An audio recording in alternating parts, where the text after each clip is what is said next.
the museum back to life. You know, people sit out on the front porch hoping people will come by. Go forth and do good.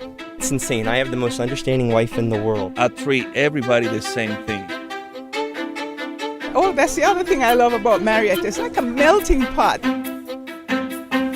You are listening to Marietta Stories. Each week, veteran podcaster Bill Nowicki brings you the heartwarming, interesting, and fun stories from the people that make the community of Marietta, Georgia, a place to call home.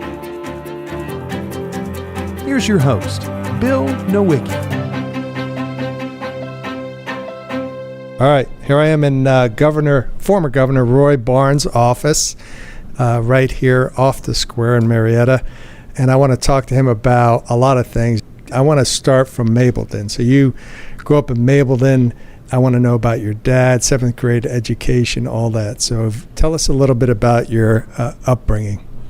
Well, Daddy was born in Gilmer County, which is where all of our folks are from. And after World War I, my grandfather moved the whole family to Cobb County. He was 46 at the time he did it. It's hard to believe you started over, but it gotten up in the mountains. The Depression came early. And so he moved to Cobb County. Daddy was 3 years old, 1919, when they moved down here. Grandpa had been in the store business up there in Gilmer County and farmed here and up there. He set up a store here, and then he moved down on Bankhead Highway in 1929. That was a great time to pick up, start a new business. And our family's been there ever since. And that store, there's two stores. One was my Uncle Felton's, one was my daddy. They sat just side by side almost. But it was Grandpa's theory that you have your own store, you have less fusses in the family. And I guess that makes perfect sense. But I grew up in that store, and Daddy still farmed and grew up. But I would come every afternoon after school to that store. It was and is a general merchandise business, and it was a gathering point and place for everybody to come in. I often said there have been more deer shot and fish caught in Barnes' store than any other place in Georgia. And they would sit around and talk, and it was the funniest thing. I remember once there was a fellow that lived down there named John Roberts. He was a town character, and there was another fellow named Guy Tinsley, and Guy was a very straight-laced fella. One day Guy came in, and John was sitting there in the store, and Guy says, "Well, John," says, "today's my birthday." Says, "I'm 75 years old." Says, "I don't drink." Says, "I don't smoke." And says, "I don't run around with loose women." And old John Roberts spoke up, and he said, "Well, Guy, what in the hell are you living for anyway?" It was just a good example of how everybody sat around and talked, and I loved it. And it was really the way I got interested in politics, because all the politicians would come by the store to see Daddy and Uncle Felton. Daddy had a 7th grade education. My mama never graduated from high school, but Daddy had one of the best business minds I've ever seen. He taught me a lot of things. He had all these sayings, you know. The most important thing about making money is make sure you get up every morning, go to the store, and put a key in the door and unlock the door. We trade with folks for a lifetime, just not today, which was a good thing. You know, treat them right. You know, don't try to be nice to them and everything. You make money when you buy something, not when you sell it. That was another one of his sayings. But the funniest one, that at the time I didn't know what he was about. We had family, you know, and cousins and everything else working in the store. So I was up loading a Coca-Cola box there on the front, and Daddy was mad at somebody, aggravated with somebody. Was working back down the warehouse, and he walked up there and he told me, he says, "Give me a Coca-Cola." And I gave him a Coca-Cola, and he says, "You know, son," he says, "everybody that works for you is going to steal just a little bit." He says, "Sometimes they don't even know they're stealing. They take a candy bar or a pack of cigarettes and maybe $5 out of the cash register." He said, "That's the reason I like to hire a family." He said, "At least when they steal from you, it goes to one of your own." I mean, and he had things like that, and we were an international harvester dealer and sold tractors, and we were a Kubota dealer later when they came, and Daddy would he was a good trader. I mean, he would trade anything. I mean, he'd trade dogs. I mean, hunting dogs, and they'd trade cows and mules and horses. I mean, they'd land. They'd trade anything, and he traded those tractors. When Daddy died, I was settling his estate, and I was going through all his papers and everything, and I found a deed for some lots over in West End in Atlanta. And I called my brother, and I said, do you have any idea how Daddy got lots over in Atlanta? And he said, oh, yeah, I remember that. I said, old man so-and-so, I forgot who it was, says they were trading a tractor, and they got down, and they were within $500 of each other. And Daddy wouldn't move, and the customer wouldn't move, and finally Daddy said, well, what else you got? You say you don't have any more money. What else you got? He said, well, I got some lots in West End. He said, Daddy said, well, go get the deeds, and I'll take them and give you the tractor. I ended up giving the lots away, but, I mean, that was a good example. I mean, Daddy would trade on anything. And what was his attitude toward customers? What did you take from that? Let me tell you. He had a good view of that. He'd say, if I don't care who he is, how he may smell, what color he is, what status, he didn't use the word status, but who he is. He said if he's got money in his hand, he's trading with you, he deserves respect. And that's a good lesson. If I ever was short with a customer, or anybody was short with a customer, didn't call him sir and didn't call him ma'am and things, and he'd just slap you up back the head. I mean, I'd feel it. He would fuss at you. He said, you be nice to folks. Don't you ever not pay them respect. And what did after he passed away, or before he passed away, what kind of things were people telling you about him? Like, did they respect the way he did business? It's remarkable. At his funeral, the preacher who preached his funeral talked about how during the Depression that his daddy, they'd had a hard time, and that my daddy had sold them on credit and carried them through the Depression so they could get through it. Well, I told a story at his funeral. Daddy would stay in that store, I don't care what time it was at night, as long as people were still coming. Well, I was a kid, and of course I wanted to go home, I was in school, couldn't drive or anything, and so I remember one night, I don't remember what the month it was, but I remember it was cold, and I'd already got to Daddy's truck, was sitting in his dad's truck, and Daddy was too. He'd already shut the store, and he was in the truck, and this hobo came up, walking up the railroad track, and Daddy rolled his window down, and he said, "Can I help you, buddy?" And he said, "Do you have anything to eat?" And Daddy got out of the truck and went back in the store, much to my chagrin, because I was ready to go home. And he went in there and sliced him some bologna and gave him a loaf of bread and some sweet cakes and a quart of milk. On the way home, which didn't hit me at the time, he said, "Don't you ever let anybody go hungry." He says, "You don't have to give them money, but don't you let anybody go hungry." He said, "If they ask you for it." Now, when I told that at his funeral at the church, I said, "Now, so you won't think he was a saint, this was also the same man that showed me how to shake a quart of white liquor and see the beads and tell whether it was fit to drink or not." I mean, Daddy was Daddy was a character. He told jokes. He had a good time. He was always laughing, and everybody always liked him, but he was no saint. And my mama, who worked in that store and everything coming along the whole time, she'd get aggravated with him, but she'd still laugh at him when things would go along. What made you decide, instead of staying and working the store, owning the store, to kind of move on, get your degree, and go on about your own way? Well, there's always a few people who change your life. A lot of times it's a school teacher, it's somebody else. My 6th grade school teacher was a woman named Norina Prater. I love Miss Prater. She was left-handed and she had a beautiful hand. I love handwriting and everything. I still use fountain pens, and I'm one of the last people to still use fountain pens, I guess, and I love cursive writing. She had the most beautiful hand. I remember I'm right-handed, but I tried to write with my left so I could be like her, you know.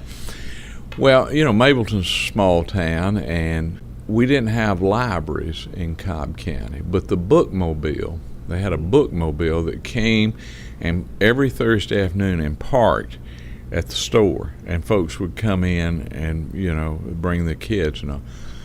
And on Thursday afternoon, she would take me to the store so I wouldn't have to walk or anything, and she would pick me out books to read. And then she would let me sit in the back and just read during the day.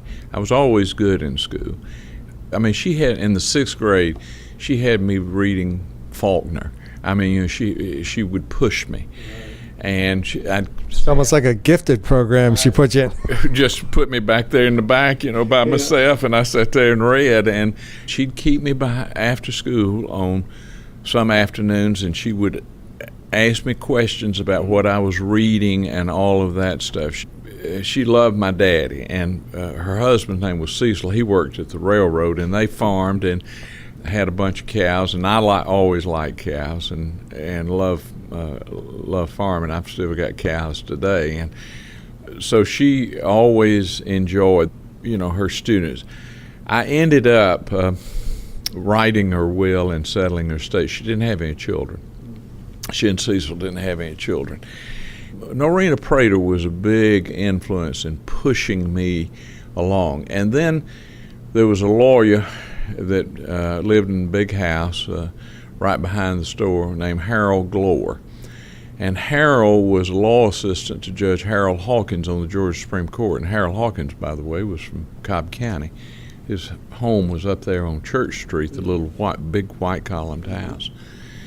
Harold was a bachelor, and when I didn't want to work at the store, I would slip across the railroad. Harold was branch kin, you know, everybody's kin in Mableton, and Marietta.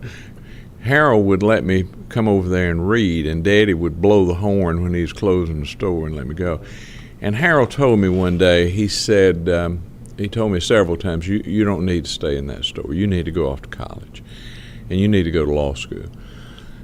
When I told Daddy I wanted to go to college, he wasn't too much in favor of it. He said, why do you want to do that? He says, your brother got a good business here. And he said, what are you going to study anyway? And I said, well, I don't know. I love history. I said, but I may go to the ag school. And he says, now, if you want to farm, you stay right here. I'm not paying to send you down there to go farm. I said, well, Harold's been pushing me to go to law school. He said, well, now that's all right. I'd pay for you to go down there and do that.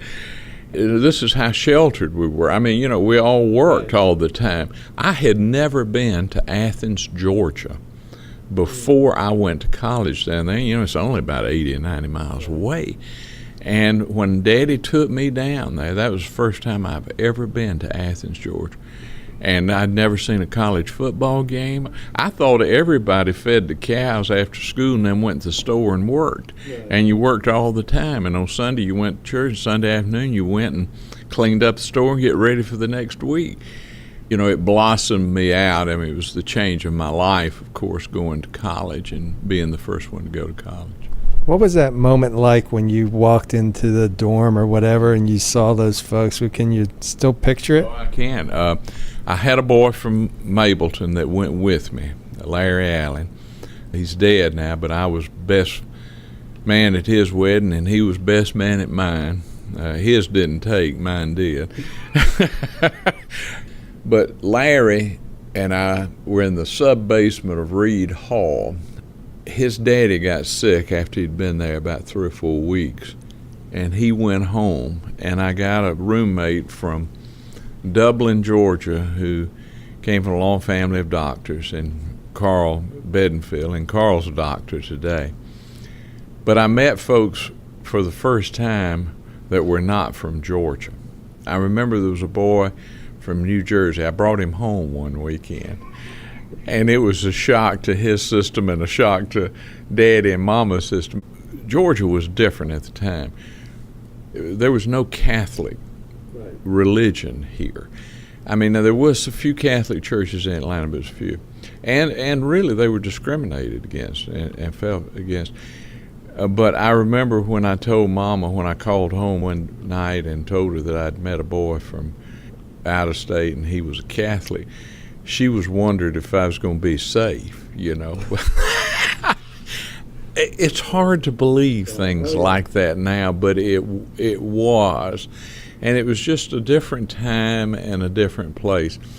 And the first year I was in school, Daddy made me come home every weekend so I could help at the store. By the end of the first year, I had discovered other things, and so I kept telling Daddy it had gotten harder, and I had to stay on the weekend to study. Time went on. You graduated undergrad in 3 years. When did you start to get interested in debate? You know, there was no high school debate here. I'd always liked debate, or I thought I would like debate, so I just showed up at the debate office one day and said I'd like to debate. They said, "Have you ever done it before?" I said, "No." They took me in, and I loved it, and we had a great time, and I enjoyed the time. Of course, I liked the debate, but we also had, at most competitions, they had after-dinner speaking, and I would always win that. I could tell some tale, you know, and everybody would laugh. I love debate, and it very much helped me. It was it made you think on your feet. It was great training to go to law school. I want to talk a minute about history because you have a degree in history, and Georgia has such a complicated history. What was your perception after going through some more of that structured learning that you took from those courses? Well, you know, I had a reporter that came down from somewhere up in New York about 2 or 3 years ago, and she came in and she said she was going around interviewing white politicians that had been progressive on issues of race.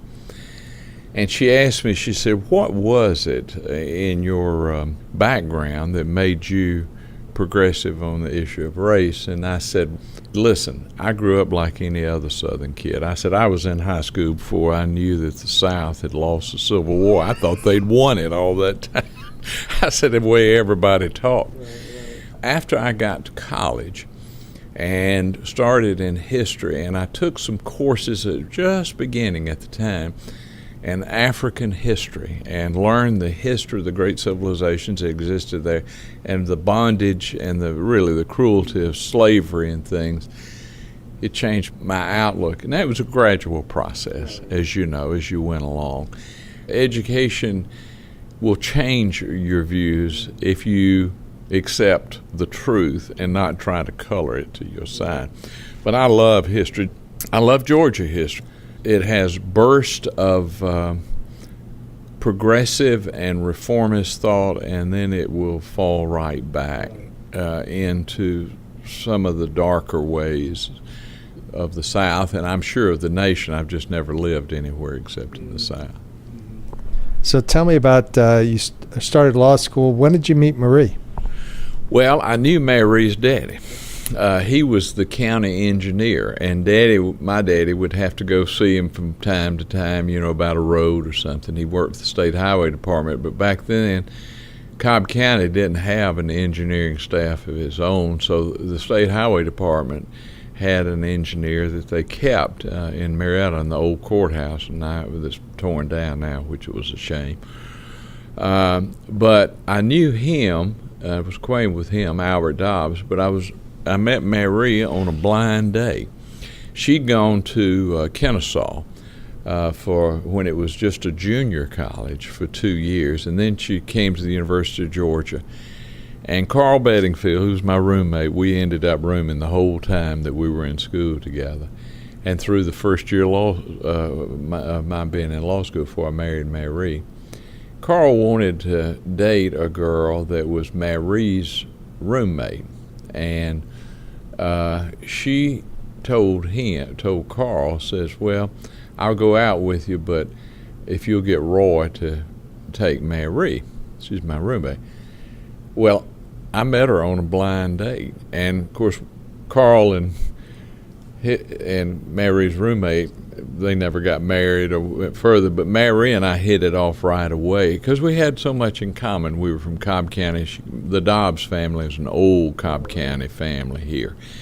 We hit it right off, and we were married about 18 months later, and she taught school and sent me through to finish law school. The tuition when I first went to the University of Georgia was $85 a quarter. And when you went to law school or any other professional school, vet school or anything else, it was $115. We won't get into the cost of higher education. That'd be too tough. When did you first get interested in running for office? Some tell me that I said in high school that I was going to be governor. I don't remember that. But I won't dispute it. I mean, I'd had that interest in politics. And I told Mary when we were talking about getting married, I said, before you get into this, you need to know I'm probably going to be in politics and other things. So I came home in 1972. I'd finished undergraduate school in 3 years, and I'd really finished law school in 2 years and a quarter. And I worked for the Institute of Government for about 5 or 6 months while she finished teaching her contract out. And then I came home and went to work for the district attorney. Ben Smith was district attorney. Buddy Darden was one of the assistants. We were all together. And I had a military obligation, as we all did back then. So I knew I worked there temporarily until I could go. And then they told us that I was going to Officers Basic. They put me in the military police, where they put all misfits in the Army and the MPs. So I went to Officers Basic at Fort Gordon in early '73, and while we were down there, they told us that President Nixon was winding the war down, was not going to send more troops to Vietnam, and they were going to put us, after 90 days, into a reserve unit, and that's what they did. So I came home in '73 and ran the next year for the legislature. I ran for the state senate. You had to be 25 to run, and I was 26 when in March of '74. And much to the surprise of everybody, including a little bit of me, I got elected. And so I was the youngest member of the Senate that had been elected. I don't know if somebody's broken that since that time. But I was interested in running pretty quickly. I never intended to stay down there forever. I thought I'd stay down there for, a few terms and then come back and practice law. But you get to working on this and that and the other, and you get hooked on it. And then I got to thinking about running for the governor, and I was governor's floor leader in the 80s. Governor Harris's floor leader in the 80s, and I saw up close that job, being governor, and I said, I can do that, I think. Little did I know. I ran pretty quick, 2 years out of law school. So tell me about your transition to governor. There's so much going on that I can't imagine how much that goes through your desk every day as governor. It was. I'd run for governor in '90 and missed the runoff in the Democratic primary. And then in '98, I ran again and was elected. After I was elected, the state was growing rapidly and become much more complex, and we had a lot of issues. We needed a lot of infrastructure to support the growth. I didn't think the school system was performing as it should. I still don't. And I think it's terribly underfunded, and there's no accountability. I had been in the legislature for 22 years. After I ran in '90, Steve Thompson, who's one of my best friends, had run for my Senate seat. And so I was out for a couple of years, and then Cobb County gained a House seat, and it just happened to be in Mableton. And I ran for it and was elected, and so I was 6 years in the House, so I knew how things worked. And I got off to a very fast start. We had a very aggressive agenda every year. But what I underestimated was the extent of the things the governor decided. After I was elected, Zell called me and asked me to come down and and let's chat. And we were setting up a transition office in the Capitol, getting ready. I was doing the first budget. And he told me something then that turned out to be very true. He told me, he says, every day you're going to have 100 very difficult decisions. And the reason you're having to make it is because nobody else can make it or has the guts to do what's going to do it. And he said, it's going to be overwhelming to you for a while.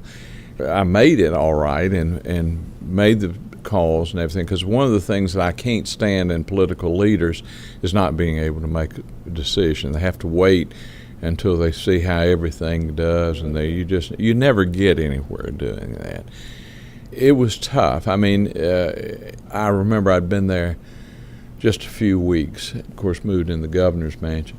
Mary and some of her girlfriends, we had an Explorer at the time, Ford Explorer.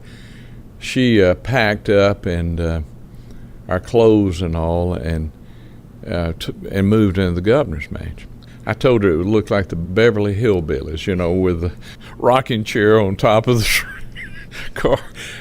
But I'd been there about 3 or 4 weeks in the governor's mansion, and about 2 o'clock in the morning, the security trooper downstairs, there's a barracks on the governor's mansion. They keep a security there that walks and safe. Trooper called me from downstairs, and he said, "Governor says Commissioner Wetherington, who's on the Board of Corrections, was chairman of the Department of Corrections, is on the phone, says he has to talk with you." So he came on and he told me that they'd had a prison break, and that those that had escaped had kidnapped a couple, 65 and 70-year-old couple, and they were looking for them right then. And he said, "I may need you to call up some folks to search for them," and everything else. Well, after you get up at 2 or 3 o'clock in the morning, you don't go back to sleep. So the next morning, I asked the trooper as I was leaving, I said, "How often does that happen?" He said, "I won't say it's common, but it's not rare either. But when they woke you up at night, it was serious."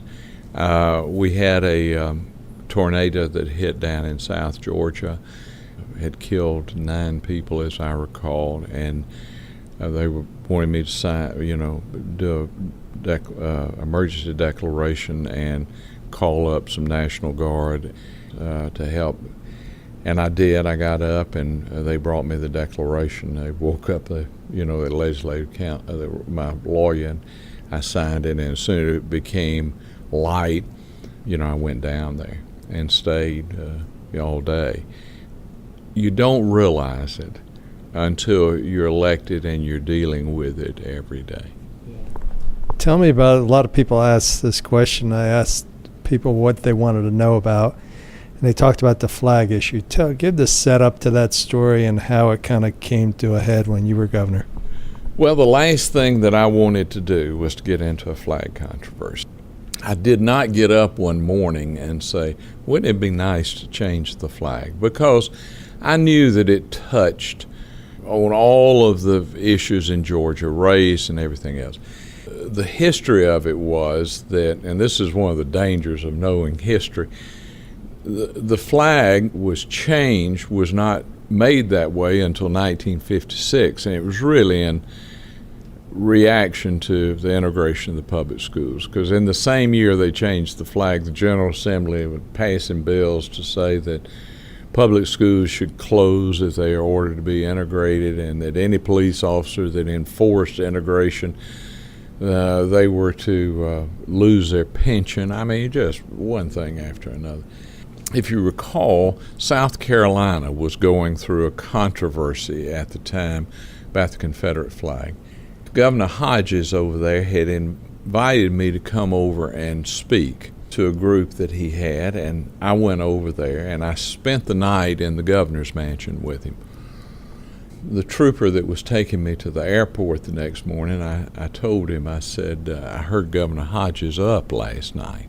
The trooper told me, says, Governor, he's not slept since this flag controversy started.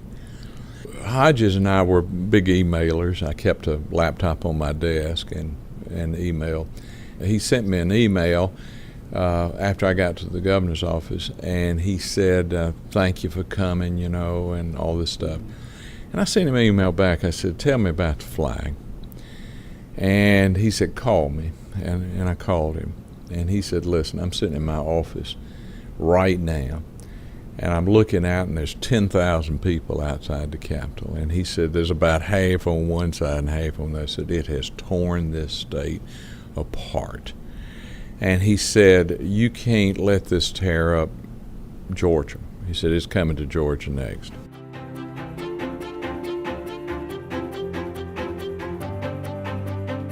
If I was looking to buy or sell a house, I would always think about who was my real estate agent and what were their results. Well, Johnny Walker and Kerry Cox hire the best real estate agents out there. Here's Elizabeth Denny to talk about one of her recent clients. A teacher and a veteran who were buying their first house. And they've actually made fun of me because they said that I talked them out of absolutely everything that they wanted to buy and insisted that they wait for the right thing. But I feel like when you work as hard as they do and you have jobs that are as important as they have, our job is to be a good steward of their money and their future. So please, if you're buying or selling a home, check out Johnny Walker Realty at 262 Church Street, just down from the Marietta Square. Give them a call at 678-626-0403 or check them out online, JohnnyWalkerRealty.com. We have, at the time, we had 13 Fortune 500 companies that were located in Georgia, and the business community were really worried about the perception it gave to the state and everything. So I thought about it that fall.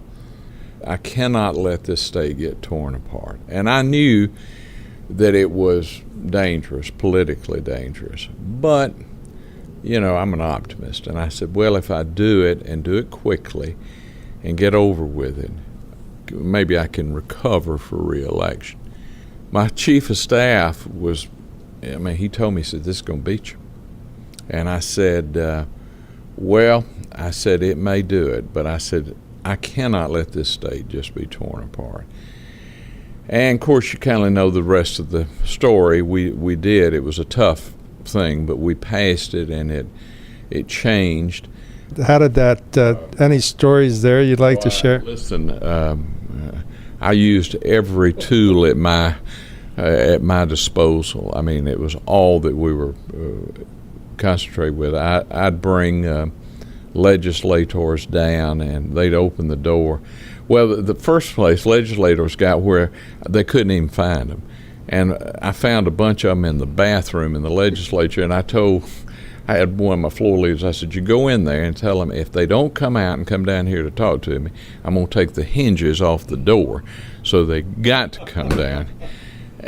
But you know, I'd have legislators walk in and they'd say, I can't vote for this governor. Says, they'll burn my house down. Says, I promise these folks I'm not going to do this. One of the funniest ones, this legislator, I won't tell you his name, he came in and I'd served with him. He was a great guy, but he had a good time while he was in the legislature. He came in and he said, Governor, I can't vote for this. He said, I told him I would, and I'm just not going to vote for this. There's no way that I'm going to vote for it. I called him by name, and I said, do you think you just got elected to come down here and drink liquor and eat steaks with lobbyists? I said, do you think that's what you got elected for? And he looked me straight in the eye, and he says, yes, I did. I said, not today. He finally voted for it. Now, I had to push him. One of the other ones, there was a legislator. I'd listen to him give speeches, and he was always kind of, was very religious, which I don't, I consider myself a strong person of faith, and I don't have any problem about that. I have a little problem about folks bragging about it. But he would get up on the floor, and he would say, to vote on this vote, I've decided to ask myself, what would Jesus do? And he'd say, and Jesus would do such and such, and that's the reason I'm voting this way. So I called him down there, and I said, called him by name, and I said, You remember, I've heard you speak many times on the floor and ask, you'd say, what would Jesus do?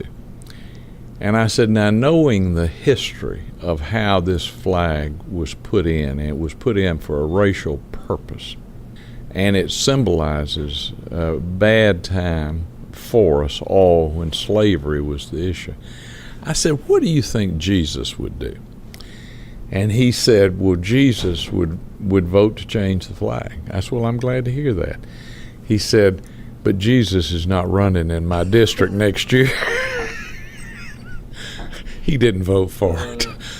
There were some Democrats who did not vote for it, and there were some Republicans who did. And in fact, one of the Republicans who signed the bill is a congressman today, Austin, down in Tifton. I always considered the Republicans, who were from mostly strongly white district, that would not be much in favor of, except in the metro area. I always considered them probably the most courageous in that fight. It was one of the others. I'll tell you this last story. There was this rookie legislator, and I knew him very well because I knew his father and all. He was from down in South Georgia. And he came in and he said, now, Governor, I can't vote for this flag, but he said, I don't want this to affect our friendship. And I said, affect our friendship? I said, I send teachers' raises up there for y'all to vote on. I send tax breaks up there for you to vote on. I said, so that you'll have something to run on going back home. I said, I only need you every once in a while. I said, if you don't vote for this, I said, I don't want you to fool with me again. You see me coming, you cross the street. And he was standing there. My chief of staff was standing right behind him. He just passed out. And he fell, and we got some water. People criticize that. You shouldn't do that. Listen, you have to have somebody that pushes things along. What we have in Congress, I hate to say this today, is we have no leadership. There's just no leadership. So what do? They do nothing. They do absolutely nothing. It's harmful to the country, and it's harmful to the state. You should not be able to be elected president unless you've been a governor. And I don't care what size the state is, because you've had to make those tough decisions that are made every day by 50 governors, and they're making calls every day on what to do. And they're having to worry about a wide variety of issues, from law and order to education to corrections. I still do, from time to time, the Hunt Institute and the National Governors Association has me to come and do a little training, help in a training session for new governors. And I always tell new governors, I said, listen, you have a powerful weapon with that bully pulpit. Mm-hmm. When you stand up and say you have something to say, there's going to be somebody there to listen, and there's going to be TV, and there's going to be reporters. I said, it's a very powerful bully pulpit. And I said, the main thing you focus on is education. I said, economic development, all these other things all fall in line from that. And I said, education should be something that you talk about every day. And I said, you shouldn't get into issues you cannot do anything about. I said, you can't do anything about Social Security. And the Army that you have is no match for the big Army. And I said, and anyway, we're at peace with Alabama right now, and we don't need to be talking about things like that. I said, just concentrate on things that really make a difference. And education is where governors can have the greatest impact. And there have been a history of governors in the South who've changed. Terry Sanford and Jim Hunt in North Carolina, Bill Winter in Mississippi. I mean, just look at the way they have turned things around and brought their states along. Is there a lot still to be done? Yes. And people say, well, Mississippi's the bottom. I say it was even worse than the bottom. The problem is you didn't have enough Bill Winters to bring them along. And Bill Clinton in Arkansas. I mean, that's all he talked about when he was governor. was education. I find it so fascinating. The flag issue is one of those ones you knew would work out in the end. Short term, not so much. Yeah, I mean, I still get letters from former legislators and some current legislators, and they'll either call me or send me a note to say, I just want to thank you for taking care of the flag issue. Because after what happened in South Carolina with the young fella that went in and murdered all those people waving, and had been waving Confederate flags, I mean, it would have been disastrous. But it was not good short term. In 2002, I told folks, I said, folks that generally went deer hunting on election day didn't go deer hunting that day. They came to the polls and they voted against me.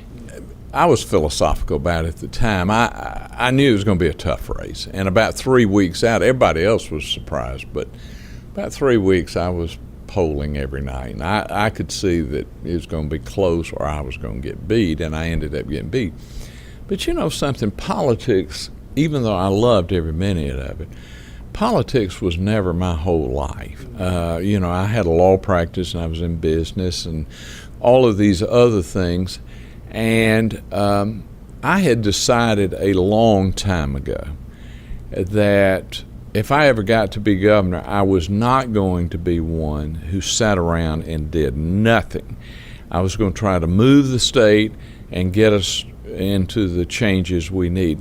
Now, I deeply regret that I did not get a second term because we would have a road that would be going around Atlanta to take all of this truck traffic off. We would have rapid transit in the suburbs. I had little cards printed up and laminated, and I called it as WET, W-E-T, and I'd have some legislator to come down to see me, and he'd be talking to me about some off-the-wall deal. Any legislator could come see me any morning without an appointment. I mean, they had an open door. And it was one of the reasons I had such a success with the General Assembly, because I was very accessible to it. But anyway, they come down and pitch me some crazy deal. And I reach into my pocket or in the desk, and I'd hand him this card, and it'd say WET. He said, "What does that mean?" I said, "Water, education, and transportation. If it's not concerning those three things," and later I said technology, I said, "if it's not concerning those three things, I don't want to hear about it. When we solve these, then we'll take up your problems. But," I said, "right now, these are overwhelming problems for us." And I said, "we've got to be able to focus on them." And they did. I'd have them to get cranked up on some things, and I had been one of them for so many years. The greatest regret I have in getting beat was I stifled the reform, because what happened was every person that got elected after that started saying, "Art, some advisor whispering in his ear, you see what happened to Barnes. You get too aggressive here and you'll get beat." And so the easiest way to get reelected is just slip along and not do anything.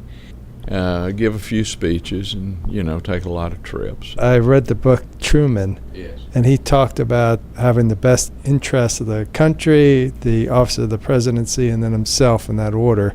And it sounds like you had more of an idea like that. I am a big fan of Harry Truman. I mean, he came from nothing and became president of the United States, but he made a decision. He pushed the country along. So I'm a big believer in that. I mean, the first year or two that I was in office, I was very popular. I mean, I had favorabilities up to high 60s, 70s. Truman did too. And then he fired Douglas and MacArthur. And then I changed the flag, and it had the same effect on both of us. It plummeted our favorabilities, and I was never able to recover from it. But do I have any regrets? No, I did the same thing again.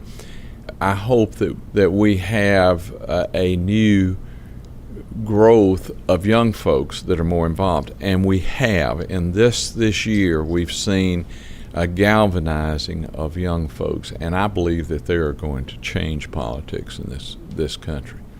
even in Marietta, I mean, the folks around the square, it's changing. The whole area is changing, and you can think it's not happening, but it is. It's going to change. Listen, there's only one thing certain in politics, and that is change. In fact, James Carvell says the only message there is in politics is change.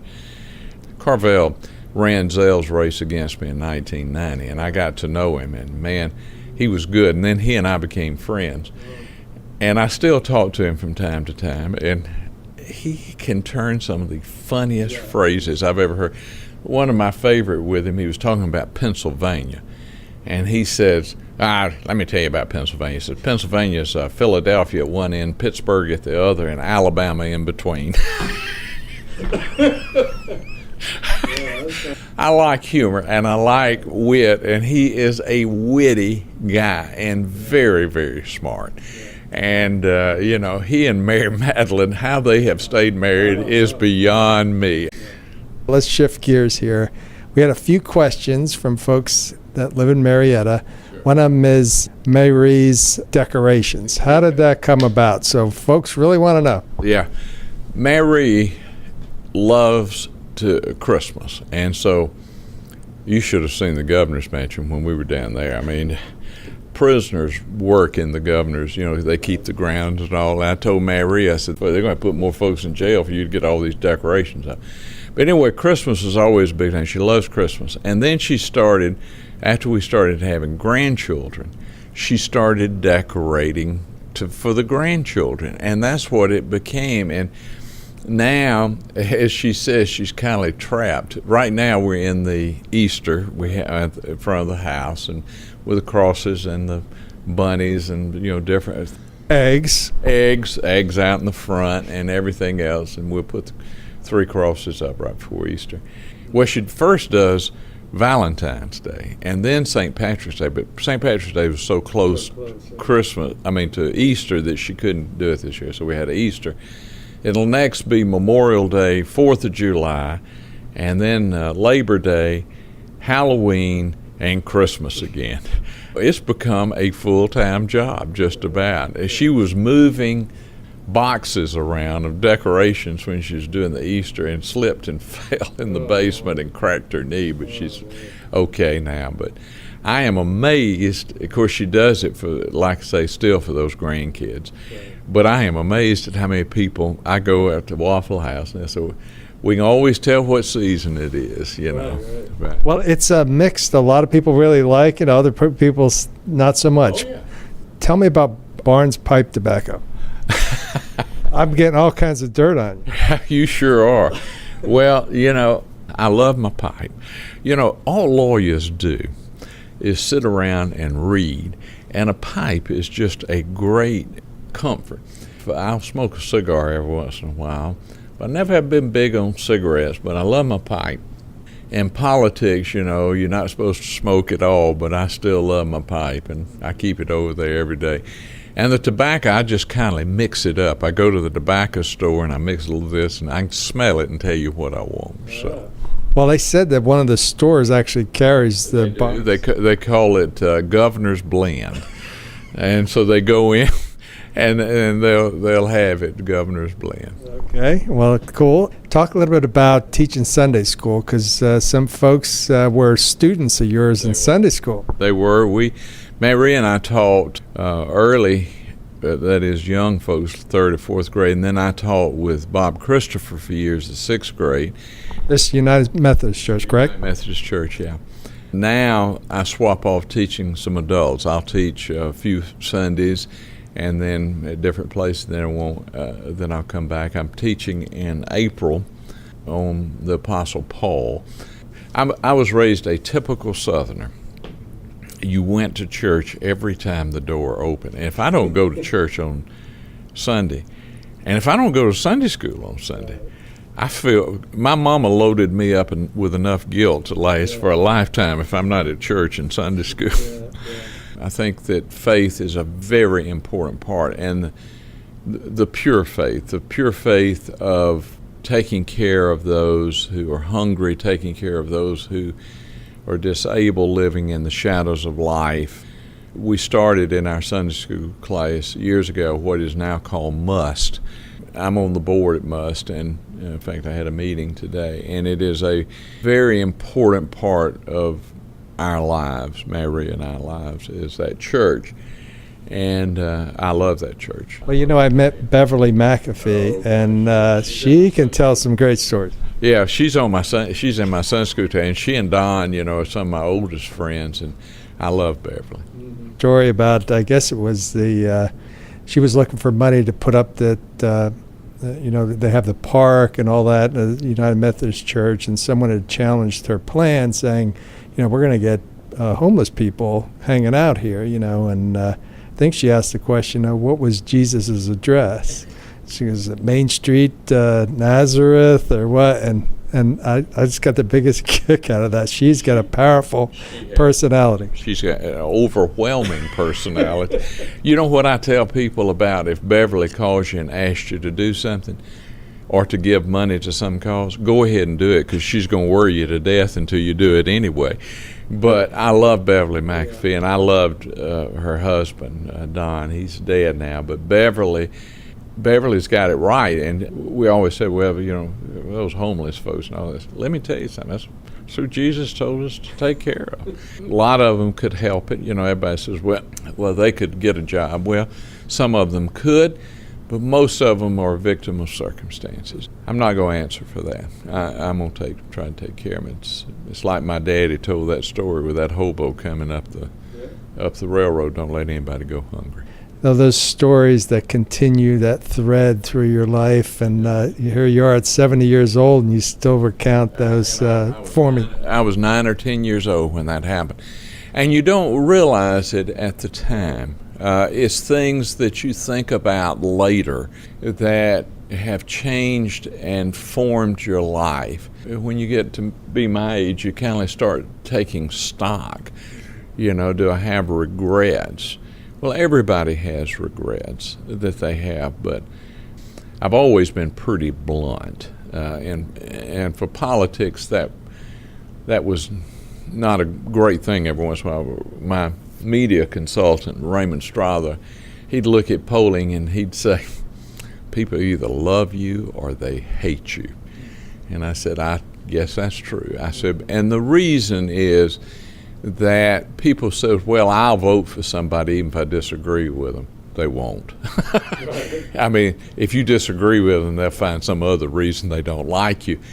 Where I thought I was right, maybe I was wrong. And I have changed positions and votes, and I don't consider that to be bad. I consider somebody that goes in politics and never changes a position, I consider them not to be learning from the experiences they're going through, because things are not black and white. There's a lot of gray there, and if you've got to listen to it. But I've also pretty well always told, well, I'll tell you where I am on it, and that makes some folks that like me and some that don't. But you can't worry about that in politics. Too many people worry about, everybody wants to be loved and nobody wants to be criticized. As I told folks, I told a judge, he was kidding me from the bench, and he said, I didn't mean to say that. I said, Judge, let me tell you something. I got a hide as thick as a rhinoceros. I said, it's impossible to make me mad. I mean, and I think politicians are way, way too concerned about how they are viewed rather than, what they're doing. I've told legislators this on tough votes. I told some of them on the flag, I said, your grandchild is going to write a report in a few years on what you're voting on right now. I'm right. And when they get to it and they research it, they're going to come and say, Granddaddy, why did you vote this way? And I said, what are you going to tell them? What are you going to tell them? I think politicians are more worried about the next election rather than the next generation. And that's what's wrong. That's what's wrong. We have a duty. We only pass through this world. We're stewards of whatever we have. And we have a duty to make sure that the next generation receives the country and the state in a better condition than we found it. And I'm not sure that's true anymore. And I blame it straight on the backs of politicians, not being able to stand up. And they're not leaders, they're followers. And people need to hear what needs to be done. And leaders have a duty and obligation to seek to persuade. They don't try to persuade, they just poll it, and then that's the position they take. And I think that's wrong. Okay, so let's wrap things up. Looking back at yourself, what would you tell the 20-year-old Roy Barnes starting out, just got to Georgia? What would you tell them that all the things you've learned throughout your life, what would you tell that person? Don't sweat the little things. Don't worry about whether you're popular or whether somebody likes it. Find your own skin and be comfortable in it. The sooner you learn that, the sooner you will have peace and you'll have fulfillment in your life. I'm going to end it there, and I thank you so much, Roy, for your Governor Barnes, I should call you. No, I'm not hung up on titles. I've been called much worse. No, but I really appreciate your time. There's a lot of stuff we left on the table and I wanted to get to, but I loved all the stories you told, and I'm so glad you made your home here in Marietta, and you're a part of the community, and you're still doing great things, and I really enjoyed your time. Well, thanks. I'll be here until I die, and then they'll bury me in this county, too. Hey everybody, I hope you enjoyed this episode with former Governor Roy Barnes. If you wouldn't mind, tell a couple friends about the show so they can learn more about this great city of Marietta, Georgia. And if you wouldn't mind, go to the podcast app on your iPhone and do a review. It's pretty simple, and it would really help the show get noticed so we can tell a whole bunch of folks all over the world about what great things are going on here in Marietta, Georgia. Again, thanks for listening, and I'll see you next week for Marietta Stories Podcast.